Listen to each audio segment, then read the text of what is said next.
Hello, this is Derek from Pacific Coast Auto, and welcome to my personal blog or vlog, or however you want to call it. I'm driving in my Subaru Legacy right now, and today's topic is going to be kind of a story about how I started the business in Japan and just a couple of tips and tricks for if you want to move to Japan and start a business here. So I moved here in 2006 with the idea to start this business. Change lanes. And I spoke Japanese, but not very well. I studied it in university and in high school, and my wife was Japanese, but I guess depending on your wife, that could be either a benefit or a burden to learning Japanese. My wife speaks such perfect English that it just makes it so much easier to speak in English all the time. And so I moved here with too little of an understanding on Japanese in order to start a company myself. And so most people in a circumstance like that, what they can do is hire a lawyer that can speak English here in Japan, and they can process all the documents for registering a company. There are a couple of different types of companies here in Japan. There's incorporated company and limited liability corporation, or if you're making less than a certain amount, you don't even need a company. You can just claim it all in your personal taxes. And for this kind of business, for a car exporting business like what we do, you need to have a registered corporation. You can't just do this as a personal, because you need to get a license to sell used goods, and that license you need to be a registered company in order to get.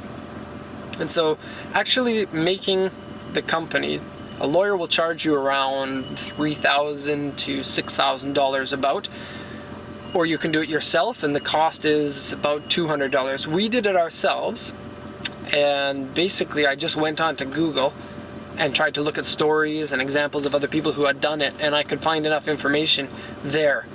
You have to draft your own documents, and so there is no template or something. You have to kind of get a list of everything that the government needs and then put it into a file all in Japanese and submit it to them. And the office we went to is in Yokohama. It's really good about answering your questions if you don't know what to do. And I think that there are a lot of business owners that are not business people per se. And so the people in the office are all very nice, especially to me because I was non-Japanese, and I suppose that they don't get any people that look like me very often.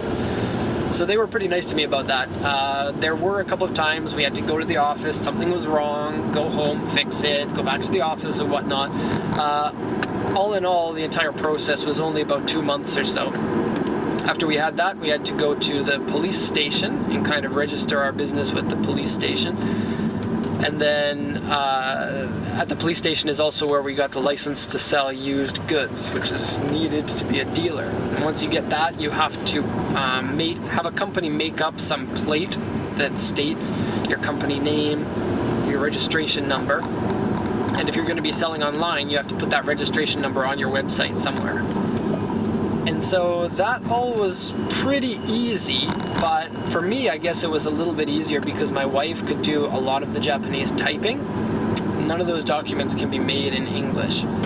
And so if you've got a friend or if you've got a wife like I did, they can make things a lot easier.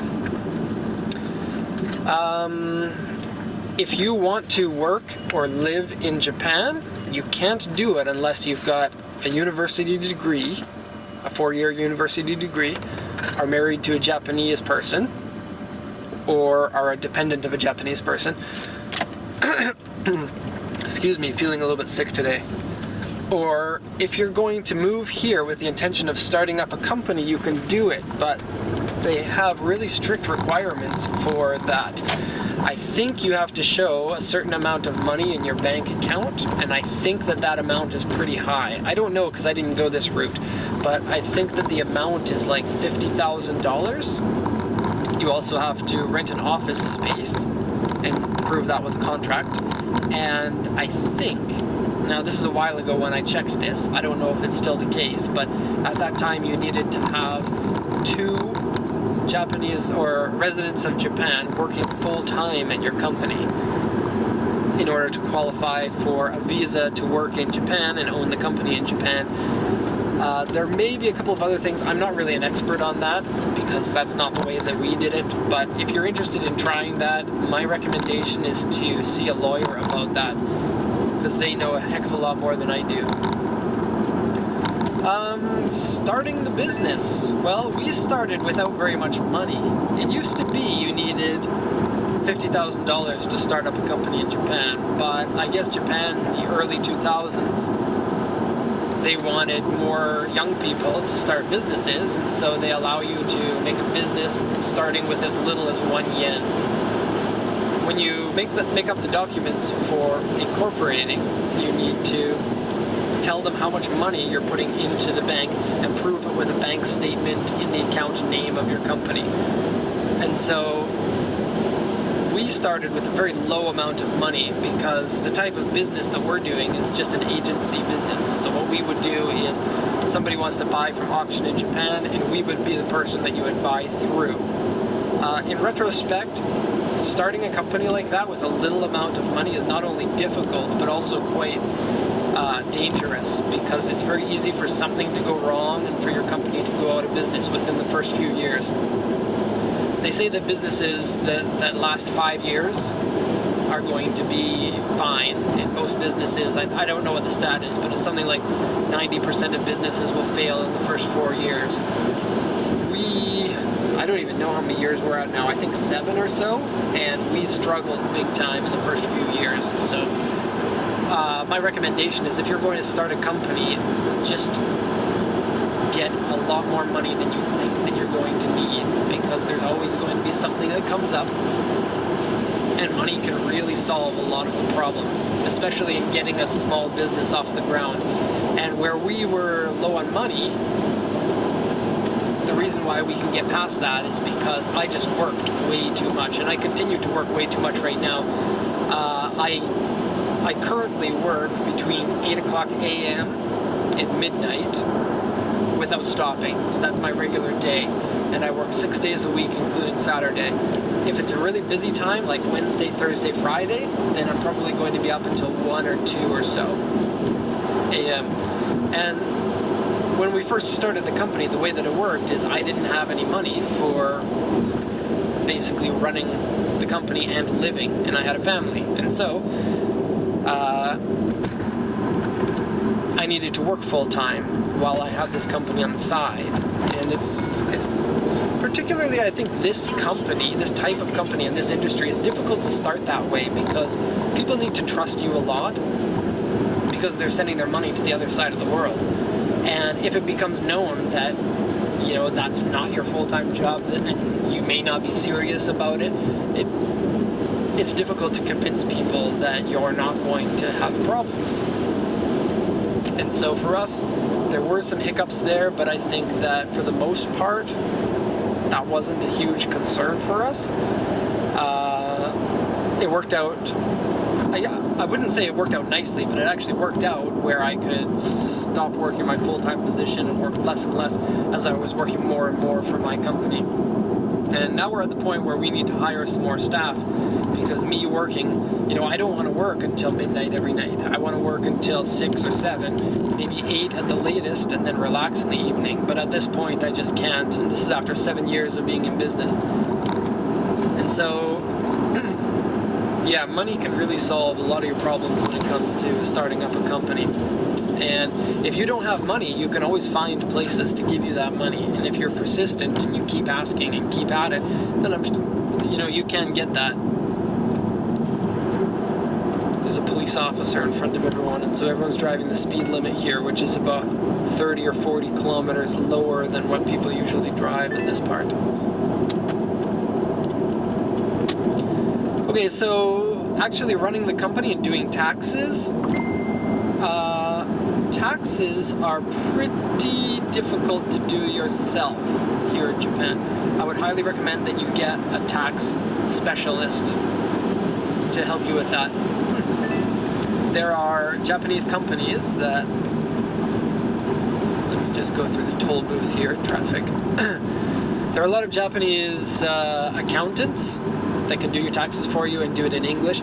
The way that it normally works is you'll pay a yearly fee for them to do your taxes, and this is fully negotiable, the amount of fee, and it's usually somewhere between 200,000 and 350,000 for a company. And then once your company gets bigger and you want them to take on your bookkeeping, which is what we did 2 years ago. No, we did this year, but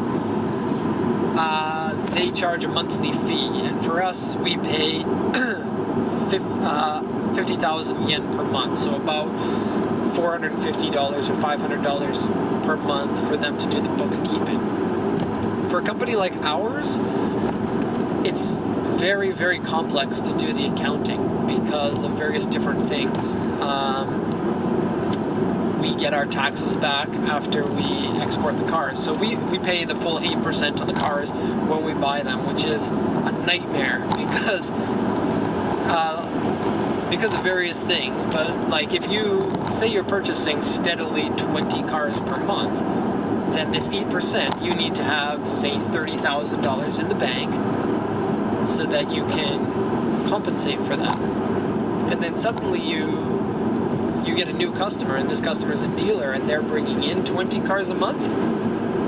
Then all of a sudden, as soon as you get that customer, you now need another $10,000 or another $20,000 in your bank to pay just for the tax. You get the tax back every 3 months, but it's actually a month and a half after you file the taxes, and so your actual waiting period for the cars that you sold is usually between about 2 and 5 months. So it's a lot of money you have to hold on to there. I think that doing business in Japan is great. It's a very good experience, and if you're business-minded and you're entrepreneurial, you can really, no matter what it is, whether it's a car exporting company, importing company, exporting company, whatever it is, the Japanese market is ripe for the picking in opportunities because Japan as a nation is very Japanese. And what I mean by that is it's very difficult for other cultures to come here and penetrate the market because the Japanese like to do things the Japanese way. And in many ways, from an outsider's point of view, we can see ways to improve that. And so there are a lot of ideas that foreigners have that Japanese people just don't think about because of the culture of Japan and the way that things are normally done. It's pretty weird for Japanese people to do things outside of the box, and those who do it outside of the box present a much better opportunity for the business, I think. And so if you're thinking about starting a business in Japan, I think that it's a good market to get into. Of course, starting a business is not easy by any means, but there's certainly opportunities there. So that's pretty much everything that I wanted to talk about. So we're going to conclude this cast. Thank you very much for watching it. Check out our main channel, which is my company channel. We talk about cars and the cars that we buy at the auction, doing the reviews and whatnot. And please like and comment on this video. Check us out on Wednesdays for the Wednesday topic like this video. And on Sundays we do a question and answer where you can post questions in the comments and I will answer them while I'm driving. So thank you very much for watching and have a great one.